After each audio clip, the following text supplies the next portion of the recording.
Hello all, Simon Toohey here, brand ambassador for Dilmah, and I've got an amazing little drink for you using the Dilmah Arana range, and this is the sleep tea.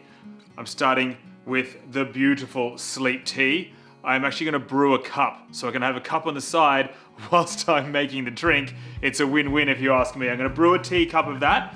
I'm putting in a nice big 30 mils of the tea that we've brewed away. I'm putting 60 mils of cognac of your choosing. Once I've put 60 mils of that in, I'm adding in some chopped blueberries, I'm adding in a cinnamon stick, I'm adding in some brown sugar, and then I'm setting it on fire. And all I'm doing is getting a lighter and turning it. So therefore, as I turn it, the liquid and the alcohol is turning as well. And that high proof alcohol is gonna light up. And when that's done, strain it into a pre-warmed glass. Tumbler is perfect, a teacup is fantastic. Finish it off with a few more blueberries, couple of zests of lemon, and if you want to get extra fancy, a burnt cinnamon quill.